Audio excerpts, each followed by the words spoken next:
In this episode of the Teaching and Learning Center podcast, we'll take a quick tour of the new professional development calendar and the various ways that you can view the events on that calendar. The Teaching and Learning website is available at tlc.jalc.edu.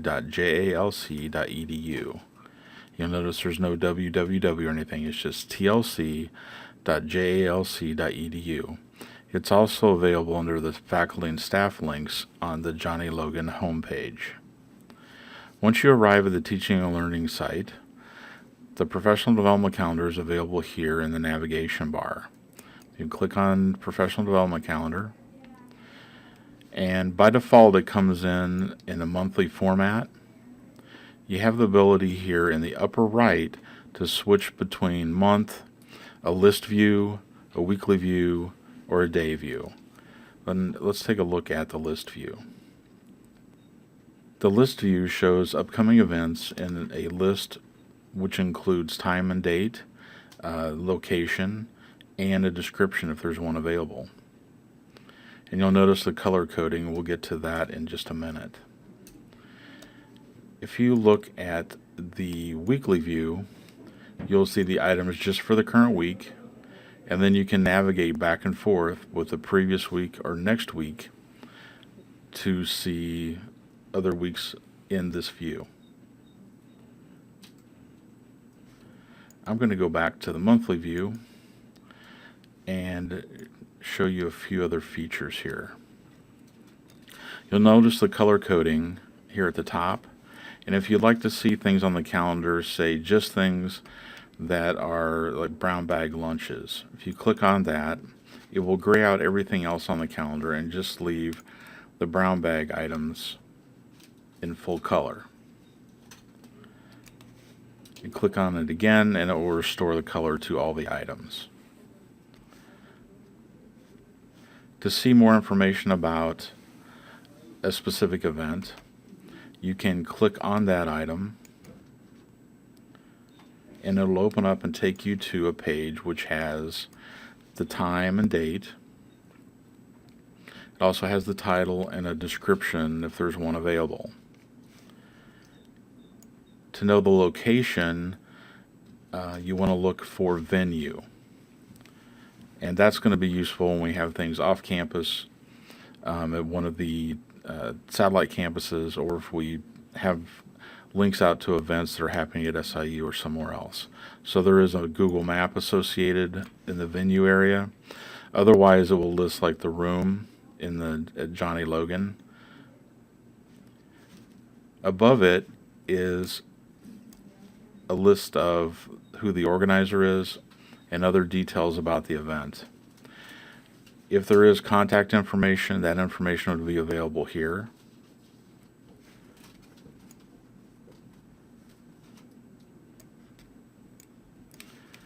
And I'll go back to the main calendar again.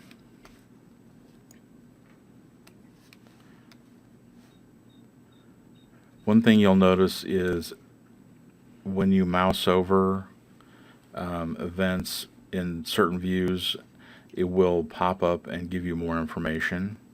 On the monthly view, that does not happen, and it's hard to tell exactly what time things occur. So it's useful at times to go to the weekly view,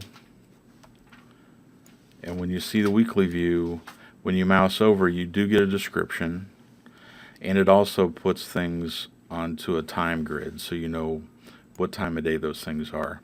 In the monthly view, those things are all collapsed down so they look like they occur one after another. And you'll notice here that there's an event at 9, 2, and 3:30. On the monthly view, those items all appear all together.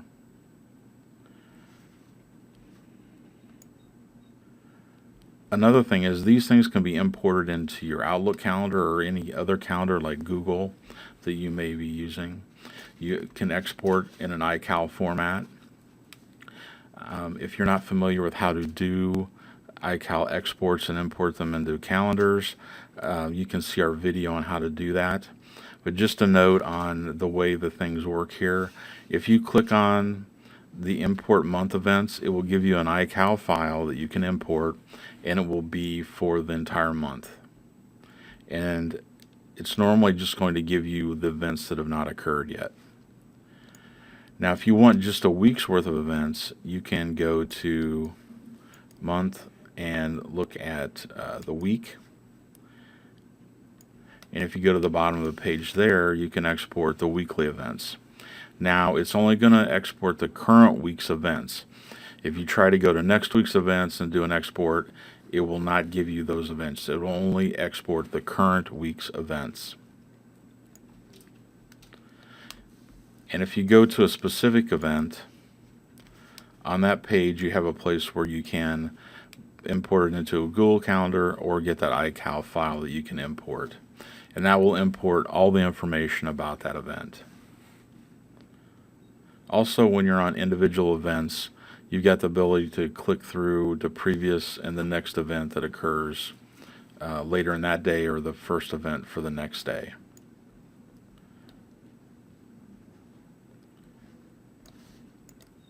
So that's just a few hints to get the most out of the calendar and find the information that you need on professional development.